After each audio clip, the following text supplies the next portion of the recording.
और उधर बैतुल मकदिस की फतह करने के लिए सलीबियों से भी जंग जारी रखनी थी। तो जब सलाहुद्दीन अय्यूबी मिस्र में दाखिल हुए तो वहाँ का जो सबसे बड़ा फौजी कमांडर था जिसका नाम नाजी था, वो सलाहुद्दीन अय्यूबी को देखकर मुस्कुराता है क्योंकि ये पक्का ईसाइयों का एजेंट था और उन्हीं के लिए मिस्र में काम कर रहा था।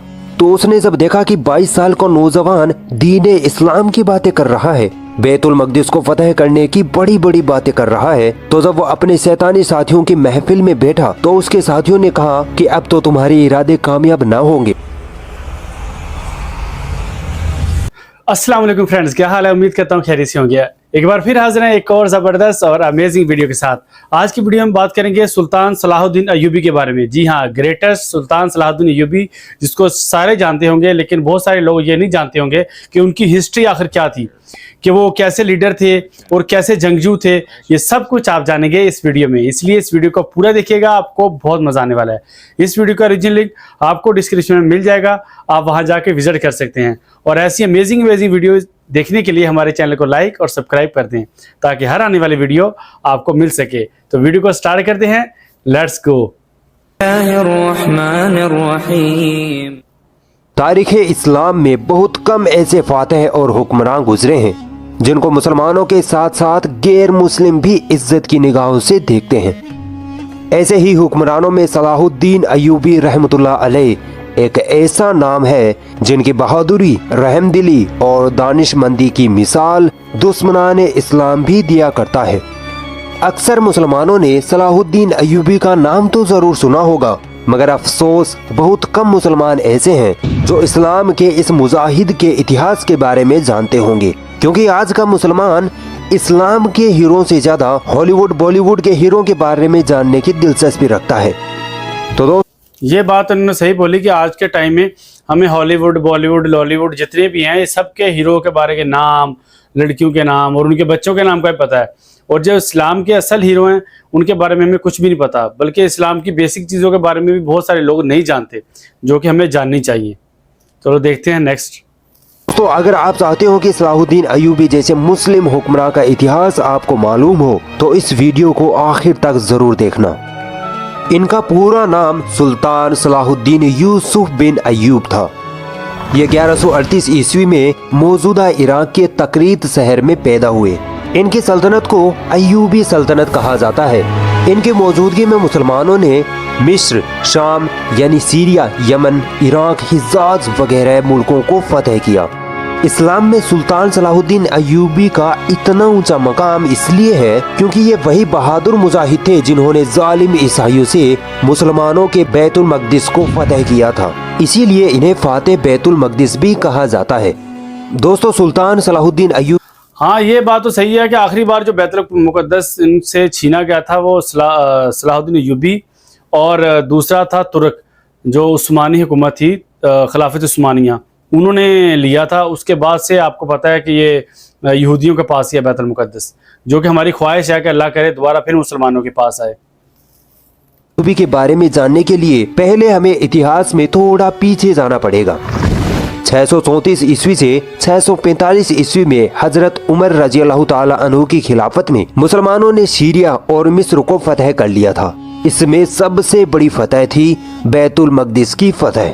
फिर सल्जूकी सल्तनत जब कमजोर पड़ी तो मुसलमान छोटी छोटी हुकूमतों में बंट गए, जिसका फायदा उठाकर ईसाइयों ने बैतुल मकदिस मुसलमानों के हाथों से छीन लिया। मुसलमानों के हारने की बड़ी वजह यह थी कि वे फिरकों में बंट चुके थे और सन 1099 ईस्वी में ईसाइयों ने फलस्तीन के साथ बैतुल मकदिस पर भी कब्जा कर लिया और मुसलमानों के साथ जुल्म की हदें पार कर डाली।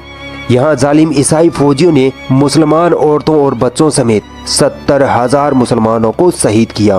पूरा फलस्तीन मुसलमानों के खून से लाल हो चुका था। जब फलस्तीन पर ईसाइयों का कब्जा हो गया तो पूरी इस्लामी दुनिया में दुखों का पहाड़ टूट पड़ा, क्योंकि फलस्तीन इस्लामी दुनिया का दिल है। बैतुल मकदिस मुसलमानों का किबला अव्वल है। फिर अलग अलग वक्त पर कई मुस्लिम हुक्मरानों ने बैतुल मकदिस को आज़ाद कराने की कई कोशिशें की, मगर वो कामयाब ना हो सके।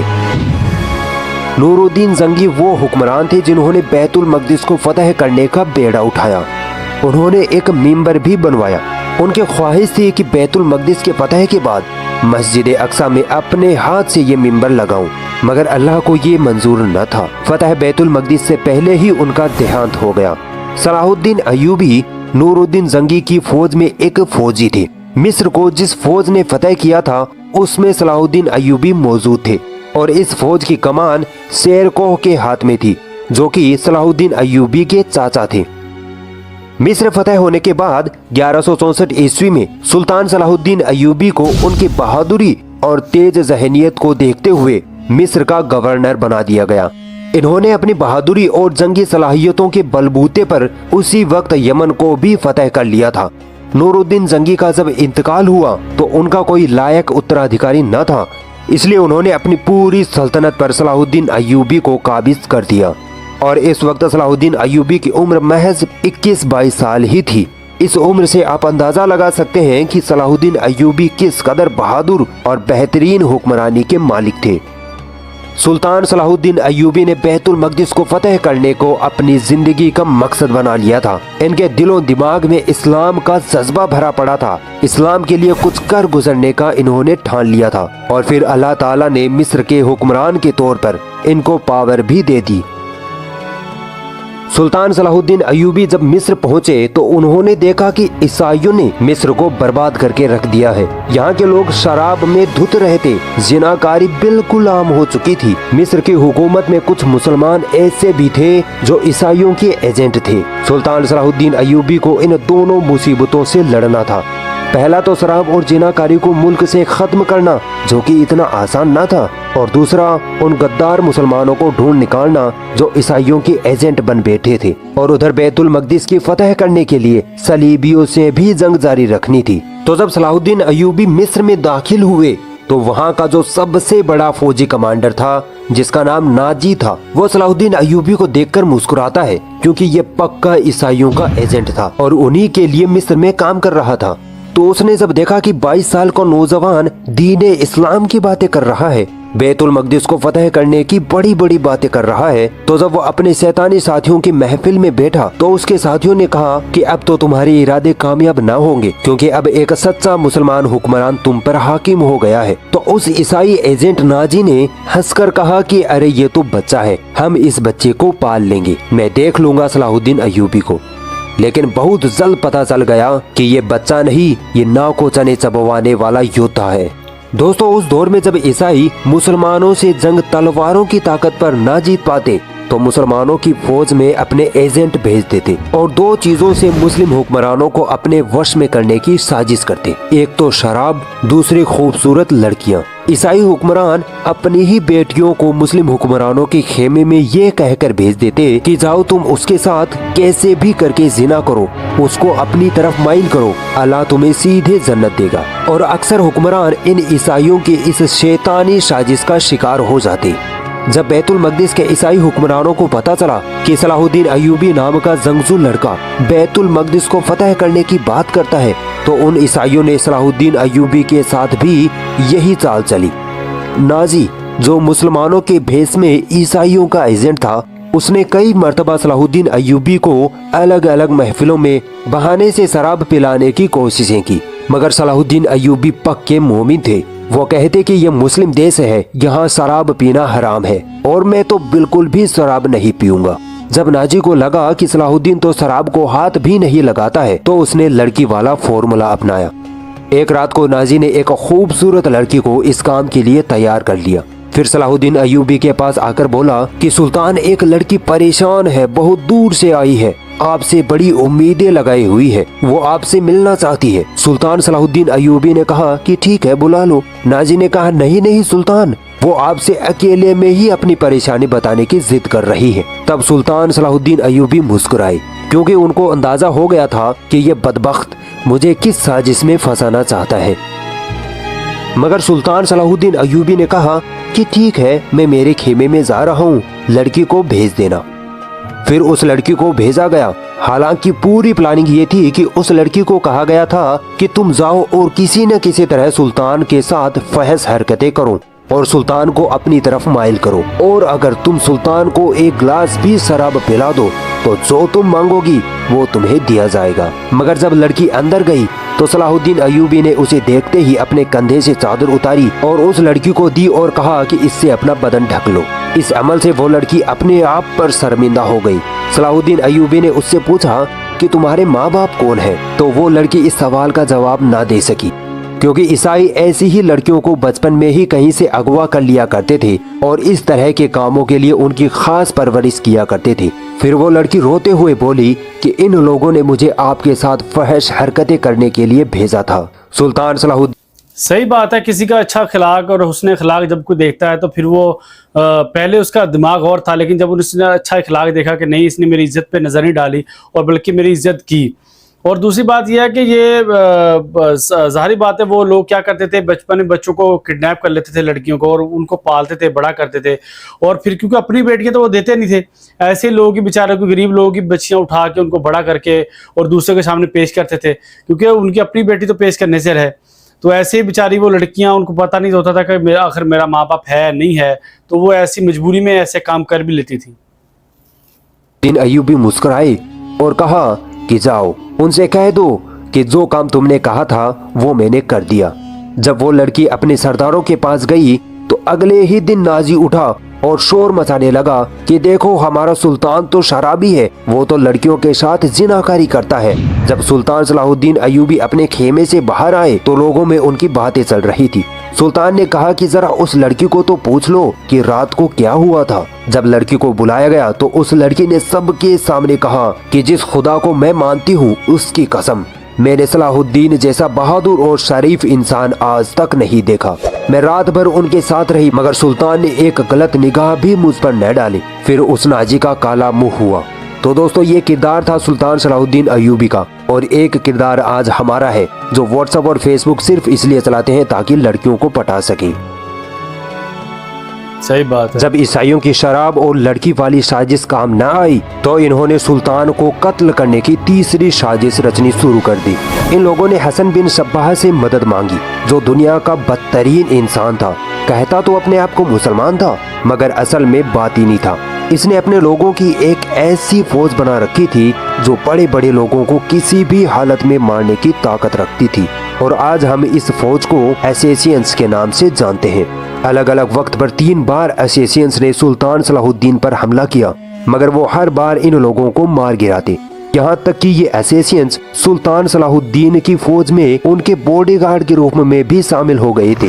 और एक दोपहर जब सुल्तान सलाहुद्दीन अय्यूबी अपने खेमे में सो रहे थे तब इन एसेसियंस ने मौका पाकर सुल्तान पर हमला कर दिया, मगर सुल्तान नींद में भी जंग की हालत में होते थे। हमला निशाने पर नहीं लगा तो सुल्तान की आंख खुल गई और एक पल में ही सुल्तान ने जान लिया कि ये फिदाई यानी एसेसियंस है। तो सुल्तान ने उसी वक्त अपने मुक्के से उस फिदाई के सिर पर ऐसी चोट मारी कि उस फिदाई के सर की हड्डी टूटने की आवाज आई और वो वहीं गिर पड़ा। ईसाई हुक्मरान परेशान हो चुके थे कि इस सुल्तान से कैसे निपटा जाए।